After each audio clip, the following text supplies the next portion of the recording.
Last week, we talked about the idea of trust and doubt kind of co-mingling with one another. Although these two ideas seem like maybe polar opposites or opposite ends of the spectrum, as we see throughout the biblical narrative, they seem somewhat maybe more hand in hand together a lot of the times, right? With the ultimate example, if you're kind of wondering, well, what's the example of one? With the ultimate example being, well, Jesus. Okay, Jesus being nailed to a cross, screaming out while nailed to the cross, my God, why have you forsaken me? All right, to forsake something means to renounce or completely turn away. So yes, Jesus felt on the cross the idea of being renounced or being completely turned, or God completely turning his back on him for that moment. So yeah, Jesus understands the whole idea of trust and maybe doubt. Now, like many of us, me included, sometimes, we gloss over the fact and forget that Jesus was also a human, okay? He was a man, albeit he was, God at the same time, but he was a man, right? He was human. And this is one of the most human things that Jesus uttered, right? According to our scriptures. Because have you ever felt like this before, right? Have you ever felt renounced or completely turned away from, be it God or be it anybody else, right?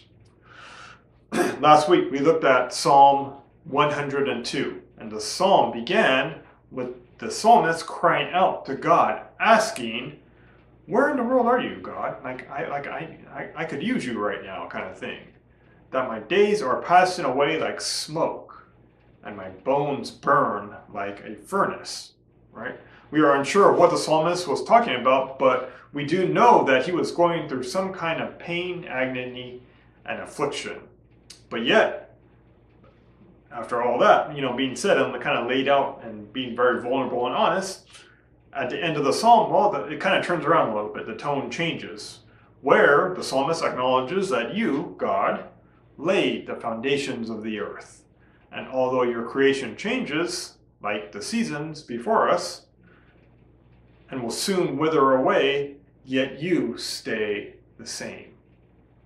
So, may we put our trust in him, because he is the same yesterday, today, and forever. And we could bank that, and we could honestly write that down as trustworthy and true, that the God we worship is the same yesterday, same today, the same forever. Now today, we're going to look at a story in the Bible from the book of Genesis, and we're going to talk about vision, sight, and a God whom sees us. Okay, so our scripture comes from Genesis 16, verses 7 through 11, and then skipping one verse to 13. So Genesis 16, we're going to be kind of parked in that chapter for today. And if you want to, I highly encourage you read the entire chapter again, just to get more clarity. That would be a wonderful thing as well. But I'm going to start at verse 7, and it says this. So Genesis 16, starting at 7. The angel of the Lord found her by a spring water in the wilderness, her being Hagar, okay? The spring on the way to Shur. And he, being the angel of the Lord, said, Hagar, slave of Sarai, where have you come from, and where are you going? She, being Hagar, replied, I am running away from my mistress Sarai. The angel of the Lord said to her, return to your mistress and submit to her. The angel of the Lord also said to her, I will so greatly multiply your offspring that they cannot be counted for multitude. And the angel of the Lord said to her, now you have conceived and shall bear a son. You shall call him Ishmael, for the Lord has given heed to your affliction. Now, skipping down to verse 13. So she, being Hagar, named the Lord who spoke to her, you are El Roi. For she said, have I really seen God and remained alive after seeing him? Okay, so if you're wondering, what more is going on here? Okay, what caused this? Now, it would do everyone a great service to actually read from the beginning of the chapter. Maybe go 6 verses up and start at 1 to get the full idea of what's going on. So if you want to pause the video here, I highly encourage that to get just the breadth and idea of what's going on. I'm going to try to talk about it a little bit as well. So in the story, Sarai married Abram, okay? And Sarai was, well, she was barren, meaning she couldn't have children. Now, if we went back a chapter to chapter 15, God makes a covenant with Abram and his descendants that they will be numerous as the stars in the sky, despite him not having offspring yet. Okay, that was God's covenant with Abram, saying that your people are gonna multiply. Okay, you're gonna be as vast as the stars in the sky. Sounds good, but at the time, well, they didn't really have kids yet. So, well, knowing this, Sarai, well, she panics a little, right? And she panics. She kind of takes it upon herself and throws her maidservant, whom was an Egyptian woman named Hagar, to her husband and told him to sleep with her and have a child. What could go wrong? So again, yeah, I don't make this stuff up, but what could go wrong, right? What could go wrong? Now, the language Sarai uses clearly brings us back to Genesis 3. Okay, so again, we're in Genesis 16. This language takes us back to Genesis 3 and the temptation in the garden. If we remember how Eve saw the fruit, took the fruit, and gave it to her husband, and then Adam, quote unquote, hearkened to the voice of his wife. Now, the exact same phrases are used here when Sarai sees Hagar, takes her, and gives her to Abram, and Abram hearkened to the voice of his wife. Okay, the same phrase. Okay, the same phrase. So in essence, this text is kind of a warning sign. Like, hey, there's something bad's going to happen right now. Okay, something terrible is going to go happen. You know, prepare for a mess, basically. So it's kind of flashing at you. It's like, prepare to stop. You know, there's going to be a fall. So get ready for that. So what happens is that once Hagar conceives, right? So Sarai gives Hagar her maidservant to sleep with Abram. Say, hey, have kids through her. You know, kind of thing. Once Hagar conceives, Sarai, well, according to the scripture, looked with contempt at her mistress. To be fair, like, Sarai, this was your idea, right? You can't go back on your idea, right? And then she dealt with Hagar harshly for, we assume, reasons having to do with maybe regret, sadness, etc. of her state of not being able to have her own children when she sees her maidservant having children, right? To which, instead of taking abuse from Sarai, Hagar, well, she takes it upon herself and runs away from the situation. Okay, she runs in the direction of her home in Egypt, which is where we find our scripture today. Okay, so we're talking today about, or this story has a lot to do about vision and sight here. So immediately we see, well, the wrong vision that starts immediately with Sarai. Okay, her eyes are locked onto her womb. Okay. Now, this is not surprising for basically the society and the culture at that time that tells or that, you know, communicates to women that says, you know, children is your only worth, basically. Okay, you are on this earth to bear children, basically. It was a sign that God approved of her, that she was a legitimate and certified person, right? You're basically known for one thing, kind of thing. But Sarai had the added tunnel vision of the promise, again, given to her husband, that her husband Abram's descendants will be as numerous as the stars in the sky. So, you know, if you're Sarai and you hear that, and you're like wondering, like, I can't have kids, you kind of panic, right? Was which Sarai did. She panicked and kind of took it upon herself to act with Hagar. Okay, and that was her solution to this issue. Now, what's interesting here is nowhere yet has God specified that this promised child was going to come through Sarai. Okay, we've just kind of been assuming it. And now it's been basically 10 years since the promise, 120 months of anticipating and still no child. So after many, many, many years of being kind of broken down, Sarai gives in to the one recourse a woman in her position had, which was, well, it was kind of like an adoption in a lot of ways. A barren woman with servants could give a servant to her husband as, again, this is the time back in this time, okay, back in the Old Testament times, that a barren woman with servants could give a servant to her husband as kind of a lower level wife, okay? And then the children born to that surrogate mother could be adopted by the head wife. Okay, so if that's not confusing enough, basically it's kind of like a surrogacy where, in this instance, the idea was Sarai would be able to adopt the kid back as her own, right?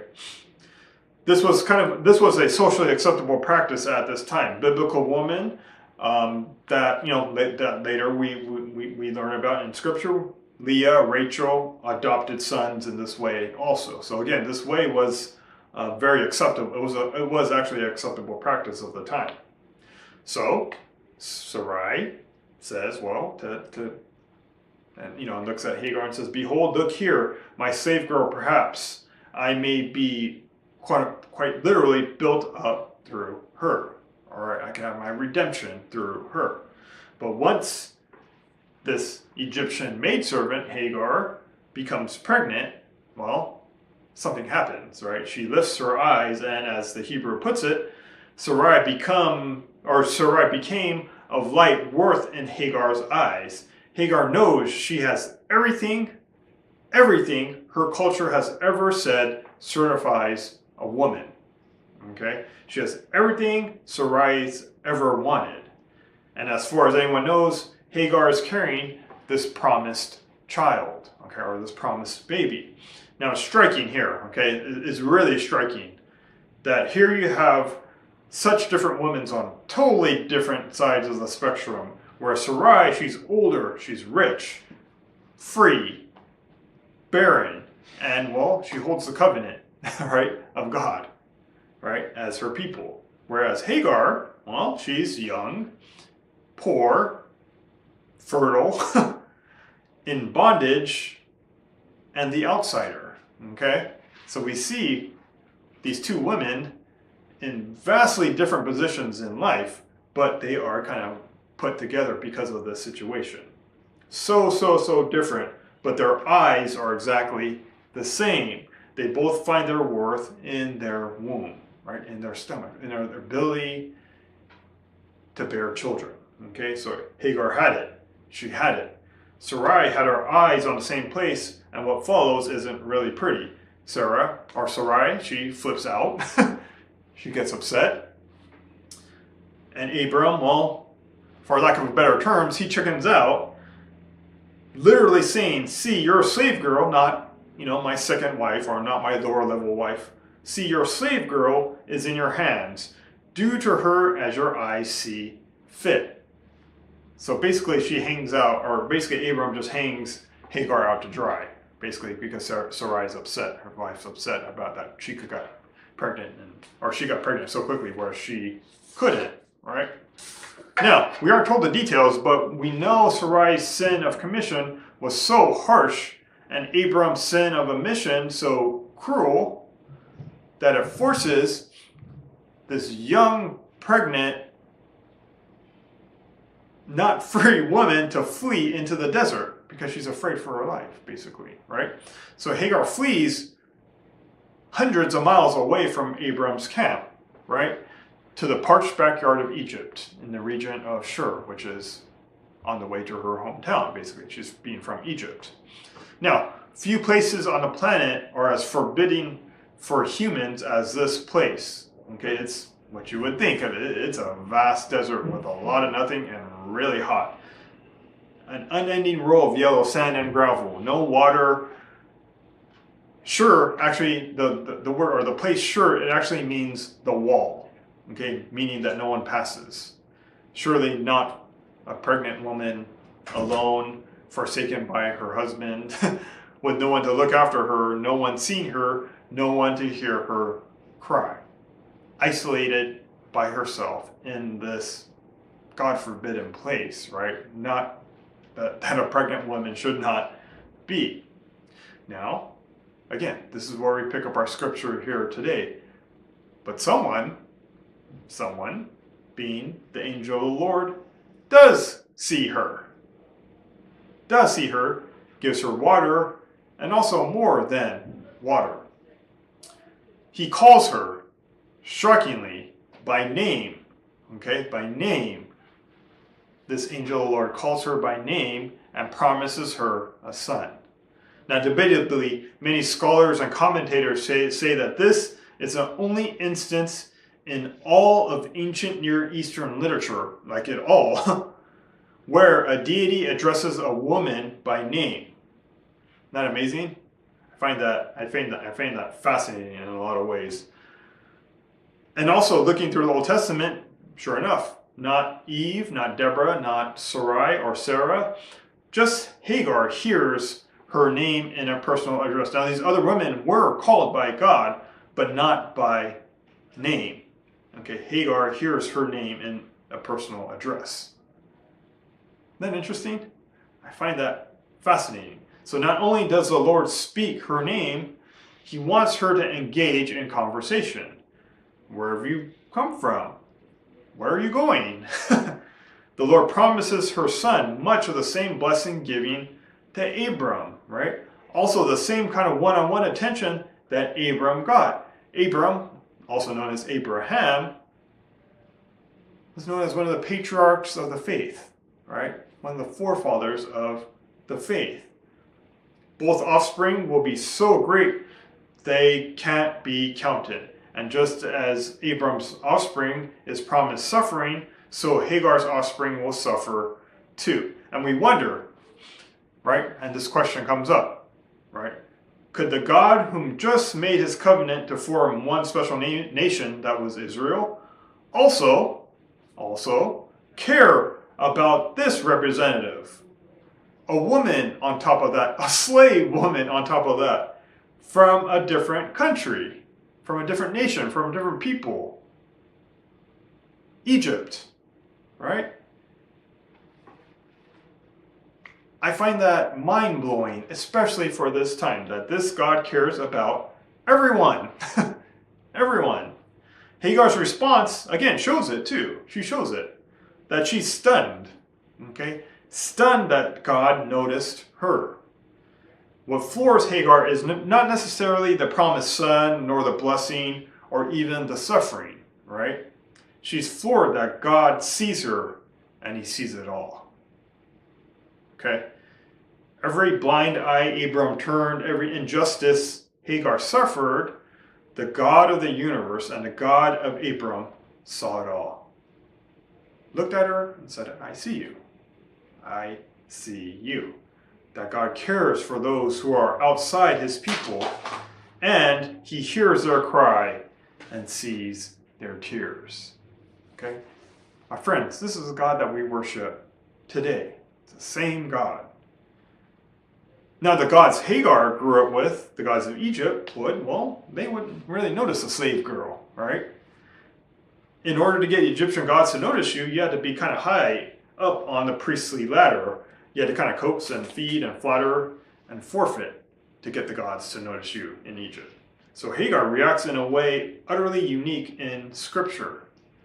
Hagar becomes basically the only human in all of Scripture to give a name to God. Hagar names him El Roi. I'm pretty sure I'm getting that pronunciation messed up. But El Roi, and in Hebrew, that simply means the God who sees me. The God who sees me. This naming only underscores what has been clear throughout the entire passage. Okay, that the story is all about eyes, about vision. First, a wrong vision that prompts the mess, and two, a God vision that enters the mess, and three, a new vision that results. Okay? In a world where people, and maybe some of us have experienced this, I know I have, can get written off, right? or overlooked or treated as a number or maybe a diagnosis or a consumer or a label or just a means to an end, to be noticed like this in the scripture from a slave Egyptian woman, right? Not even his own people, right? Not even her God, right? But to be noticed by God. Isn't that incredible, right? Incredible. This is the book of Genesis, folks. This is way at the beginning, too. So in this story, God is sending a message that, hey, yes, I love my covenant people, but I also love everyone, too. And I see them as well, right? There's a saying that goes, his eye is on the sparrow, and I know he's watching me.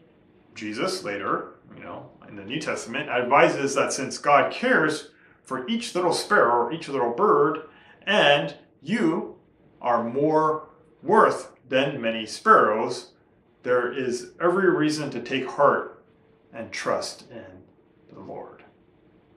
Okay? Hagar is told to return. But how can she, right? How can she? She's in the backyard of seemingly safety, right? Her home, to her own people, to Egypt.